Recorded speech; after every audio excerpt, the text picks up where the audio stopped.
What's going on, ladies and gentlemen? My name is Oliver Pagel, your Clarksville real estate agent. Today I have something very special for you. We're going to go over the 5 things that you need to know before moving here to Clarksville, Tennessee. And this could be anything from schools, what kind of schools you guys want to put your kids in, to real estate developments, real estate housing, and the market in general. So without further ado, let's hop in this in my computer and we'll take you through. All right, ladies and gentlemen. So, like I said, we'll be going over a handful of things, 5 things that I think is very valuable to someone that is coming in, whether you're military or you're not. So, we're going to be going through the local job market and the local economy, the housing market and the cost of living comparatively to the rest of the United States, the education in schools. So, I have a couple different schools that we're going to look through in here, and then go through a couple different private schools as well. We're going to look at the community facilities and stuff. I have a couple different websites that we're going to be looking at, and last but not least, we're going to go through the local real estate market insights, so you guys get to see the stuff that I see. And then after that, I'm going to throw in some personal experience, and this is going to help people specifically for the military at the very end, because I don't see very many people talking about certain things, and so I will definitely talk about that stuff. So without further ado, let's get started. So the first things first that we're going to be talking about is definitely the job market and kind of where it's going, right? So you don't want to come here, and if you're not in the military, right, you don't want your job to be taken away from you. So population growth of over 24% since 2000, which is pretty insane.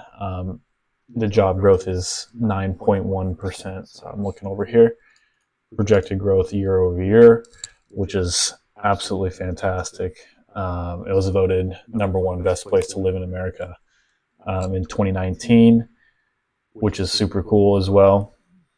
So we'll go take a look at the jobs created. So this is a fiscal year of 22, 866 jobs, and Clarksville is all but growing. So it's actually doing pretty well.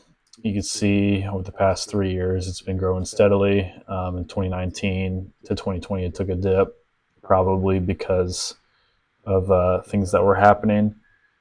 As you can see here as well, in 2020, that definitely makes sense. So the top, the top employers here in Clarksville, Tennessee is obviously the military base, so Fort Campbell, and then followed by Austin P. So if you're a teacher that wants to teach in the college area, that could be a good opportunity for you. They have 2,000 employees, which is absolutely incredible. So we're going to move on to the housing market and cost of living. So the housing market, and we'll dive deep into the housing market a little later on in this video, but the cost of living in Tennessee here, and for all of these links that I go to, I'll definitely be putting them in the description below, so you guys can go check them out if you guys are interested in any of these, and we'll go ahead and put that in the description below, and then you guys can go ahead and look at wherever you guys want. This is just me going over it just for you guys to listen. So obviously we do have a lower than average cost of living here in Tennessee, specifically Clarksville as well. But this is a pretty easy place to go and take care of yourself, right? So you don't need that much money compared to bigger cities like Nashville or New York, Denver, all those different cities that are pretty insane, and they're very, very expensive. So as we see, we go straight up to #1, so 89.1, so that's 10% lower than the American average. and then almost 1% lower than the Tennessee average. I mean, there are cheaper places in Tennessee, but if you're coming here for specifically the military, Fort Campbell, Kentucky, then, well, you're probably going to be living in Clarksville anyway. So it's a good place to live. It's not very expensive to get into, which is awesome. And we'll dive deep into those numbers, specifically housing numbers, later on in the video. And that is going to be a good one because you guys get to see what I see and no one else gets to see, which is super, super cool. So we could go ahead and look at this. Typically these right here, the medium home cost is not very accurate. And you'll see why in a little bit, but overall, personally, I've noticed that it is very affordable to live here. The groceries aren't too expensive, especially if you're going to the commissary. The commissary is pretty cheap when it comes to groceries and whatnot. There are some other places here like Kroger, Walmart, that you could go, and I think there's an Aldi's coming up, so that's pretty cool. But you could go to there and probably find discount rates on certain things, but not all the things. So just be mindful of that. So this is out of 100. So that's the national average out of 100. So as you can see, we're definitely below the national average until it comes down to miscellaneous, which I'm not entirely sure. Restaurants, I've never really thought of Clarksville being an expensive place to go to a restaurant. Most of the restaurants here are pretty affordable, and that includes down on Wilma Rudolph, which is the main road when it comes to finding something to eat. They have the mall there and whatnot, and I'll do a separate video for Wilma Rudolph just in general to give you guys a good overview of that. So we'll move on to the education in schools. So right here is the school district link. And I've noticed that, so this area, Clarksville has a ton of schools, and the surrounding schools as well. So kind of what I have witnessed is, so there's this right here, cmcss.net, and this is where you could go and get different information about the high school, middle school, elementary schools, and whatnot. And these are just the list of the high schools and stuff. But what I found to be true and true across the board is Rossview. So the Rossview schools, there's a Rossview Elementary School, Rossview Middle School, and Rossview High School. They typically are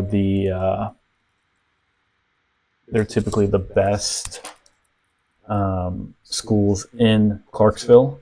So you can look at this, and I'll definitely be putting this in the description below as well.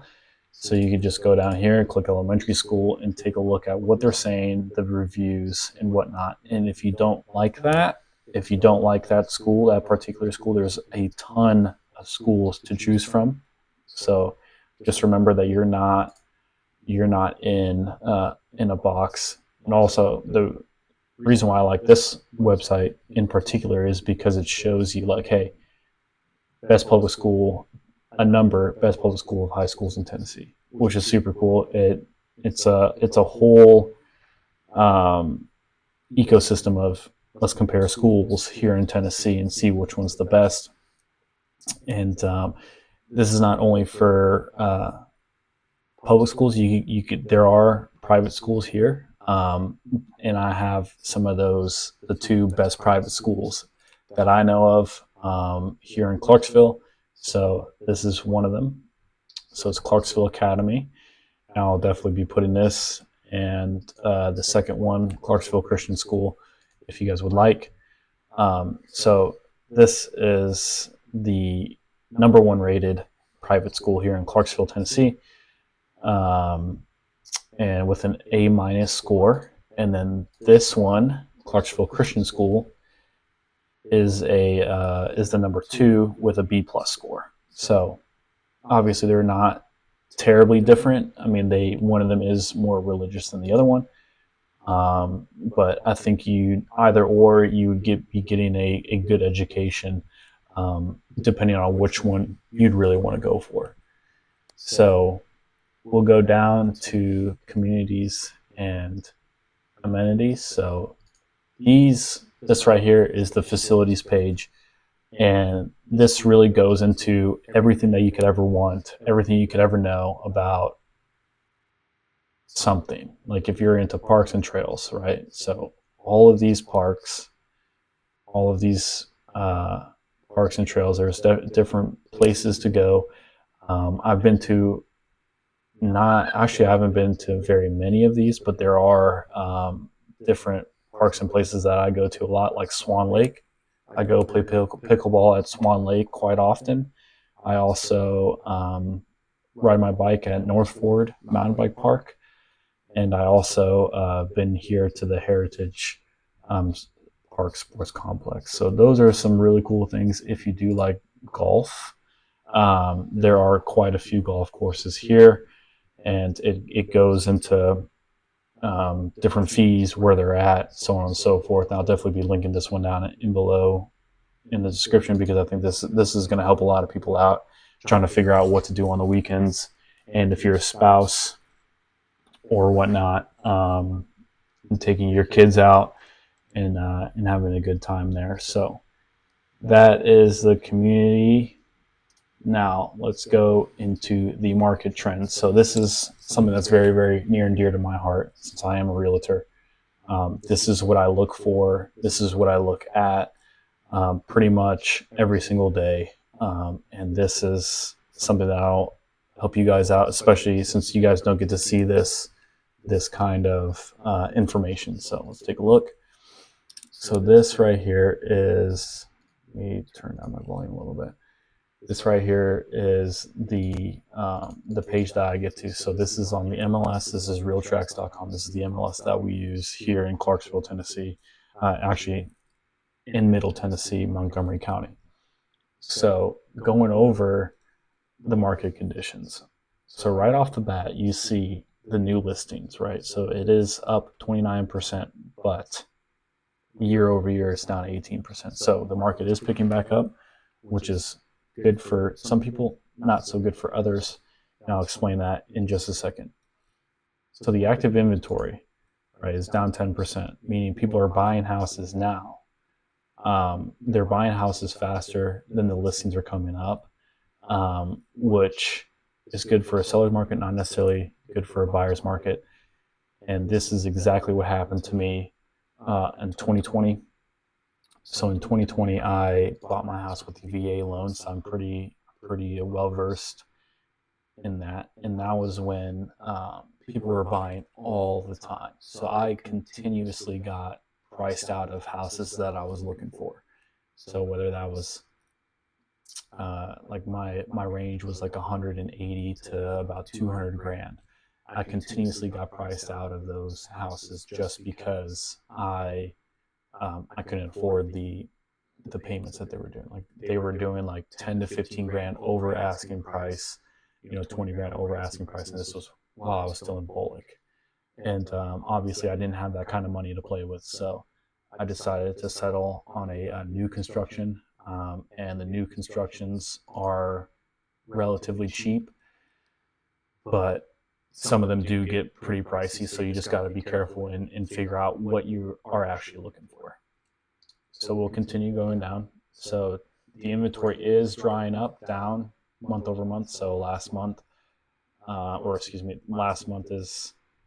1,392, and since it is in the middle, or I guess closer to the end of February, it'll be populating that information in March. So the sales price average here in Clarksville is $340,000. So this is just the sales price in general, up 4% last month and up 11% from last year.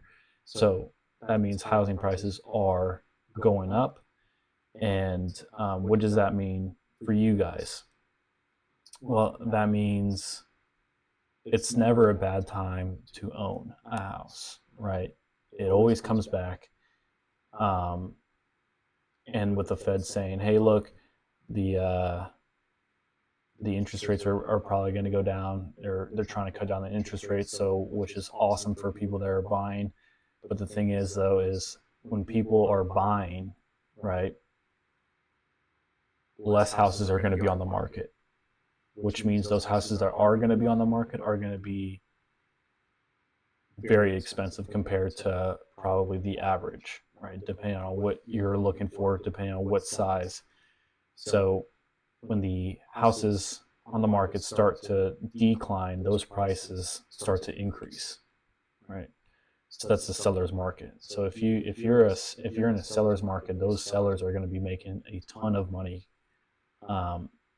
because they're going to have a bunch of buyers wanting that piece of property. So that is something that you need to focus on, and really figure out what you want in a house, and get pre-approved first to see how much money you're even able to spend.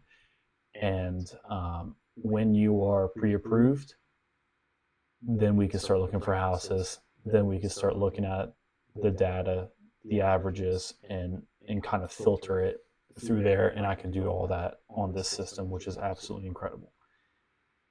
So if you are a seller, typically your house is going to stay on the market for 54 days. So that is what this is right here.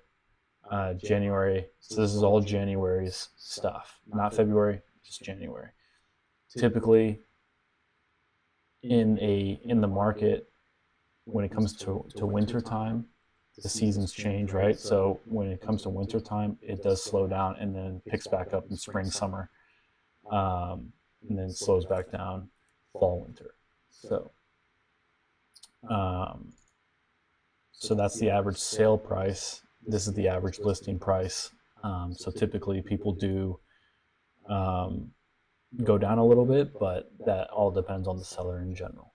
So this is the timeline, or the snapshot of the prices, the pricing of the houses, the average price, everything that you could ever need for January of 2024. And so next month, when it is February of 2024, I'll be doing another update video on this, and we're going to be looking at the exact same things, how it's changed, and what kind of direction it's going. And I could even look at separate timelines and stuff. But for this video, I think I'm just going to snapshot this, and then we will take a look at some other things some other time. So if you guys want that, go ahead and subscribe. And then now I'll be transitioning back over to my actual camera, and I will talk to you guys about some of the times that I had, and some of the things that people don't talk about when it comes to Fort Campbell, Kentucky. And this is going to be very valuable, because these are things that you would never even know if you didn't work on Fort Campbell. So let me go ahead and transition back to my actual camera, and we'll get this ball rolling again. Thank you. All right, ladies and gentlemen, thank you guys for sticking around. So these videos are going to get much better as time progresses. I'm still not entirely comfortable on the camera. So anyway, I'm going to be talking to you guys about my experience with Fort Campbell and Fort Campbell Boulevard, and kind of the gate situations, and what I would have known, or what I wish I would have known, going to Fort Campbell in the mornings, afternoons, and whatnot. So if you are on Fort Campbell, you're going to be going to PT, right? So PT is, that's a thing through and through. And obviously I know a lot of people that are going to be watching this already know that, but everyone else is going to PT as well. So you got to be careful about the traffic. The traffic in itself is a pain, and it can definitely make you late if you are not aware of it. So especially in front of gate 4, which is the main gate, I would recommend, if you are anywhere near gate 10, I would recommend going to gate 10. Why? Because gate 10 there's not very many people that go to gate 10. Yes, it can be filled up if one of the other gates are closed, but gate 10, and if you're going down Fort Campbell Boulevard, you can go to gate 2. Gate 2 is normally a pretty fast track way to go through. But gate 4, there's so many people at gate 4. It's pretty insane. So when I would go, I live outside of gate 10. So when I would go to work, I would go to work probably about 40 or so minutes early, just because I wanted to make sure I was there, 15 minutes prior. It's weird because sometimes it's a hit or miss, right? Like you're never going to get it perfectly. And I fell into a routine where I was getting up probably, I got up at 5 o'clock to leave, and my house from my workplace was only 15 minutes away. Sometimes it would take me 30 minutes, sometimes it would take me 40 minutes, and sometimes I would be late, right? So it depends on when you are going and kind of like the traffic pattern for that day, right? So if you don't know, like say gate 2 or gate 3 or whatnot was closed and now everyone's going through gate 10, well, you're going to be late that day. So if I were you, I would just get up and leave probably around 5:40 or so in the morning to get there at 6:30.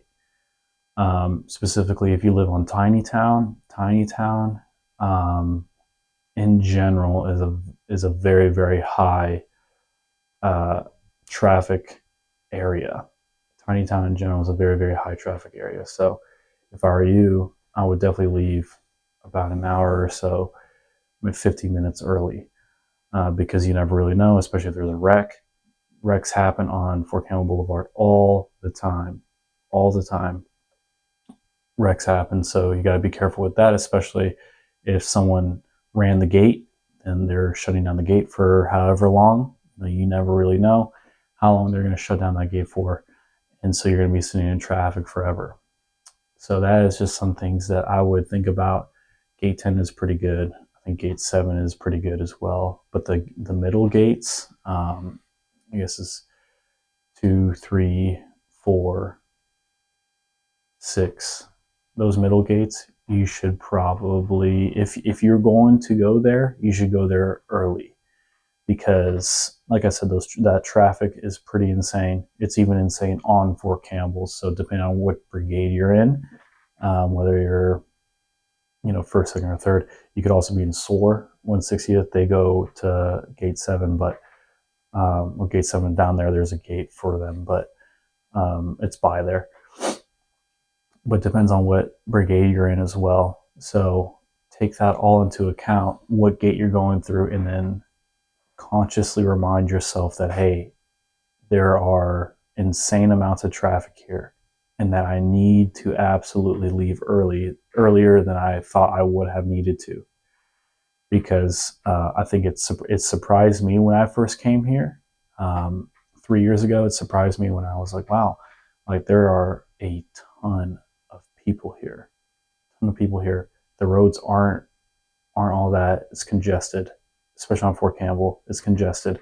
If you're even a little bit late, you're going to be late to work, because that in itself is crazy.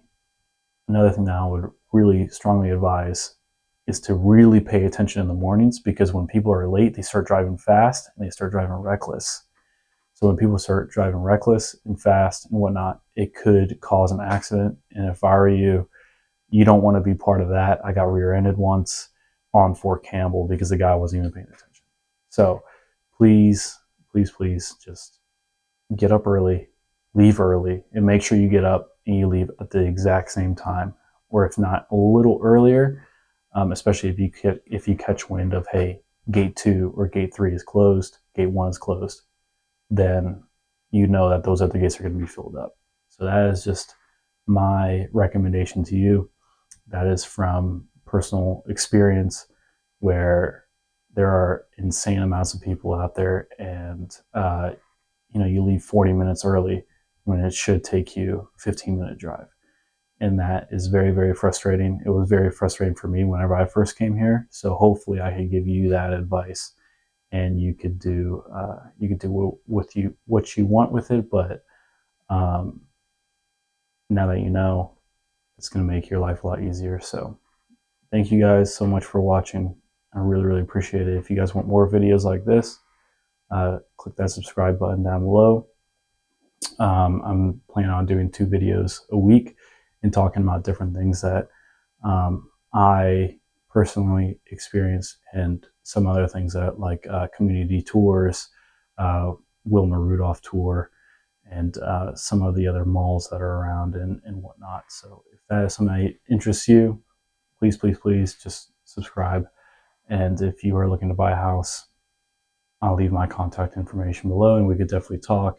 Shoot me a text, give me a call, and we'll do great things. So thank you guys so much again for watching, and have a nice day.